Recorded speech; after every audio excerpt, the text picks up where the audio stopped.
The Nintendo 3DS was the perfect system to release weird software on due to its various features, leading to many experimental applications and games. Developers were very inclined to test out new ideas on the handheld, with some titles hitting the mark, while others completely missing the target entirely. So today, I want to quickly run through some weird 3DS software that I don't see discussed very often, and maybe, just maybe, you'll see something here that you like.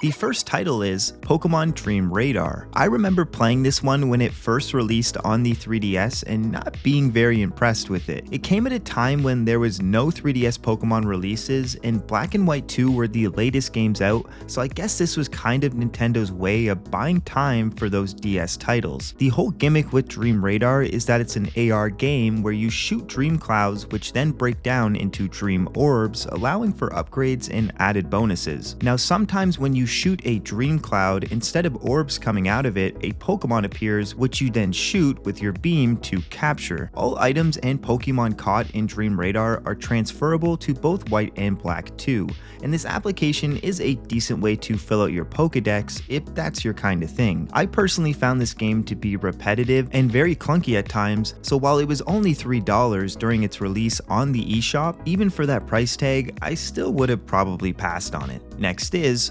2012 Mario & Sonic Olympics Virtual Card Album. This was a free download on the eShop during the 2012 London Olympics that was only around for a few months until its removal in September of that year. The entire goal of this app was to collect virtual cards which you could collect by spending play coins, going to Nintendo's own hotspots, having your Street Pass active, trading players via the infrared LED on the system, or going to specific locations at the Olympics. In total, there were 73 cards with various different levels of rarity, and you also had the ability to get duplicates that you could trade away. Other than that, there really isn't much else to this app. The only thing that kind of leaves me curious is if anyone out there actually got all of the 73 cards. All in all, this one is not much use nowadays, but it's a cool relic of the past. This next one is more infamous, and that's PDI Check. Known as the $100 eShop app, PDI Check is a multiple choice game that utilizes the 3D dimensional screen to test for near monocular rivalry visual acuity, stereopsis, and color vision. Basically, the game is a vision test that was created by a PhD student and some ophthalmologists, and that's really it.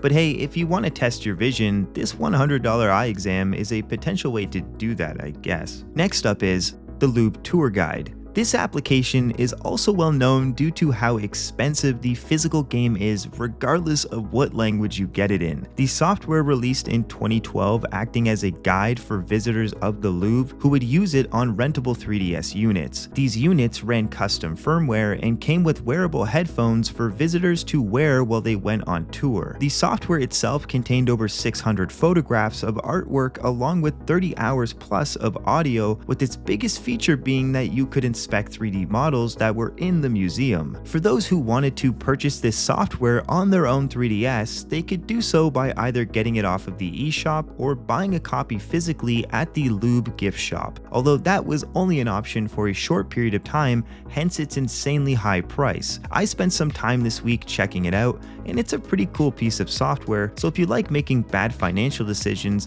be sure to get this one physically. Coming in next, Chibi-Robo Photo Finder. This is yet another AR game on the 3DS that on the surface level is kind of like a scavenger hunt. Participating in minigames gets you these happy points which allow you to take pictures. Each picture opportunity contains an outline of what you need to snap a photo of, which if done successfully will materialize in game. Initially, the game starts off very slow with only a few minigames going on, but it soon starts adding a lot more, and that's definitely when the game becomes at least a little more fun. Now, while some of these games are fun, others can be really dull, and the explore mode, which has you, well, exploring, can be pretty boring and slow at times as well. Still, that's not to say Chibi-Robo Finder is not a good game, it's just one that has a lot of slower paced sections that kind of take away from the fun factor. I would personally pass up on this one as I'm not a fan of AR stuff to begin with, but for anyone who likes Chibi-Robo, this game might still speak to them. Coming up next, Tokyo Crash Mobs. While some of the past software in this video shown shown off has been weird, I'm gonna go and say that this is probably the weirdest one in the whole video. After spending some time playing the game, I still don't quite understand why it was ever made. Tokyo Crash Mobs is a puzzle game that has you lining up people with the same color shirt with the goal of shortening the line. The game lets you play as either Grace, whose goal is to get to the front of the line,